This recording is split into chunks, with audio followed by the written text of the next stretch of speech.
ಕಾಯಿ ಗಂಜಿ ಮಾಡುವ ವಿಧಾನ. ಕುಕ್ಕರ್ಗೆ 1 ಕಪ್ ದಪ್ಪ ಅಕ್ಕಿ ಅಳತೆಯ 4 ಅಳತೆಯಷ್ಟು ನೀರು ಹಾಕಿ ಕುಕ್ಕರ್ನ ಮುಚ್ಚಳ ಮುಚ್ಚಿ 4 ವಿಸಿಲ್ ಕೂಗಲು ಇಡಿ. 1 ಅಳತೆಯ ಅಕ್ಕಿಗೆ 2 ಅಳತೆಯಷ್ಟು ತೆಂಗಿನಕಾಯಿ ತುರಿಯನ್ನು ಮಿಕ್ಸಿ ಜಾರಿಗೆ ಹಾಕಿ ಅದರ ಜೊತೆ ಸ್ವಲ್ಪ ನೀರು ಸೇರಿಸಿ ನುಣ್ಣಗೆ ರುಬ್ಬಿಕೊಳ್ಳಿ. ಕುಕ್ಕರ್ ಕೂಗಿ ಕೂಲ್ ಆದ ಮೇಲೆ ಚೆನ್ನಾಗಿ ಮೆತ್ತಗೆ ಬೆಂದ ಅನ್ನವನ್ನು ಮ್ಯಾಶರ್ನ ಸಹಾಯದಿಂದ ಮ್ಯಾಶ್ ಮಾಡಿ ಮತ್ತು ಸ್ವಲ್ಪ ನೀರನ್ನು ಸೇರಿಸಿ ಅಳಕವಾದ ಹದಕ್ಕೆ ರೆಡಿ ಮಾಡಿ ಅದಕ್ಕೆ ರುಬ್ಬಿಟ್ಟ ತೆಂಗಿನಕಾಯಿ ಮಿಶ್ರಣ ಹಾಕಿ ಚೆನ್ನಾಗಿ ಕೆದಕಿ ಸಣ್ಣ ಉರಿಯಲ್ಲಿ ಕುದಿಸಿ. ಕುದಿ ಬಂದಾಗ ಅದಕ್ಕೆ ಅರ್ಧ ಚಮಚ ಜೀರಿಗೆ, ಅರ್ಧ ಚಮಚ ಕಾಳು ಮೆಣಸು ಹಾಗೂ ರುಚಿಗೆ ತಕ್ಕಷ್ಟು ಉಪ್ಪು ಹಾಕಿ ಮಿಕ್ಸ್ ಮಾಡಿ 1 ಕುದಿ ಕುದಿಸಿ. ಒಗ್ಗರಣೆ ಪಾತ್ರೆಗೆ 1 ಚಮಚ ತುಪ್ಪ ಹಾಕಿ ಬಿಸಿ ಮಾಡಿ ಅದಕ್ಕೆ ಸ್ವಲ್ಪ ಗೋಡಂಬಿ ಹಾಕಿ ಗೋಡಂಬಿ ಕೆಂಪಗಾಗುವಂತೆ ಹುರಿದು ಈ ಒಗ್ಗರಣೆಯನ್ನು ಕುದಿ ಬಂದ ಮಿಶ್ರಣಕ್ಕೆ ಹಾಕಿ ಮಿಕ್ಸ್ ಮಾಡಿದರೆ ಆರೋಗ್ಯಕ್ಕೆ ಅಷ್ಟೇ ಅಲ್ಲ ಹಿತವಾದ ರುಚಿಯ ಕಾಯಿ ಗಂಜಿ ಸವಿಯಲು ಸಿದ್ಧ.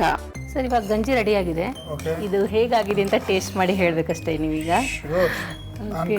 ಚೆನ್ನಾಗಿದೆ ಇದ್ರೆ ಚೆನ್ನಾಗಿದೆ ಅಂತ ಹೇಳಿ, ಇಲ್ಲದಿದ್ರೆ ಇಲ್ಲ ಅಂತ ಹೇಳಿ. ನಿಮ್ಮ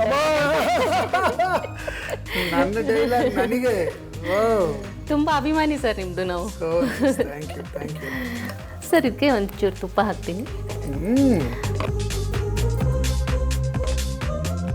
ತುಪ್ಪ ಅಂದ್ರೆ ನೀವೇ ನೆನಪು ಬರ್ತಿದೆ ಸರ್. ಹೌದಾ? Very nice.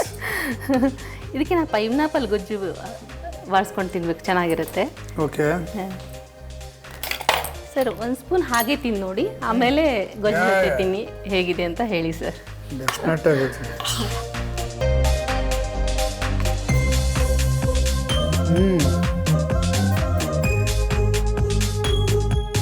ಫುಲ್ ತೆಂಗಿನಕಾಯಿ ಘಮ, ಅದರದೇ ಮೇನ್ ಸರ್. ಓಕೆ, ಎಲ್ಲೋ ಲೈಟಾಗಿ ಮೆಣಸಿನ ಫ್ಲೇವರ್ ಸಿಗ್ತಾ ಇದೆ ನನಗೆ. ಖಾರ ಇಲ್ವಲ್ಲ, ಹೆಂಗಿರುತ್ತೆ ಅಂತ ಯೋಚನೆ ಆಯಿತು. ಓಕೆ, ಅದು ಬಾಯಲ್ಲಿ ಸಿಗುತ್ತೆ. ಈಗ ಅದು ಕ್ಲಿಯರ್ ಆಯಿತು. ಉಪ್ಪು ಕರೆಕ್ಟಾಗಿ ಹಾಕಿದ್ದೀರಾ. ಆ್ಯಂಡ್ ಇದಕ್ಕೆ ಹಿಂಗೆ ಇರಬೇಕು, ಮೆಣಸಿನ ಹಾಕಬೇಕು, ಪುಡಿ ಮಾಡಿ ಹಾಕಬೇಕಾಗೇನಿಲ್ಲ. ಇಲ್ಲ, ಬೇಕಾಗಿಲ್ಲ ಸರ್. ಇದ್ರ ಜೊತೆ ಪೈನಾಪಲ್ ತಿನ್ನಿ.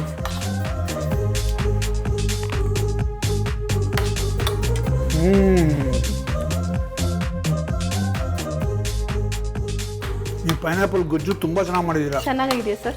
ಫಸ್ಟ್ ಕ್ಲಾಸ್ ಮಾಡಿದೀರಾ. ನೆಕ್ಸ್ಟ್ ಟೈಮ್ ಅದು ಬಾಸ್ಕೊಳಕ್ಕೆ ಕರೀರಿ ಸರ್, ಬರ್ತೀನಿ. ಓ ಎಸ್. ಮಧ್ಯದಲ್ಲಿ ಮೆಣಸು ಸಿಗುತ್ತೆ, ಅದು ಅಗದಾಗ ಒಂದು ಖಾರ ಹೊಡಿಯತ್ತೆ, ಅಲ್ಲಿವರೆಗೂ ಖಾರ ಇರೋಲ್ಲ. ಸಖತ್ತಾಗಿದೆ ಅದು. ಆಹಾ,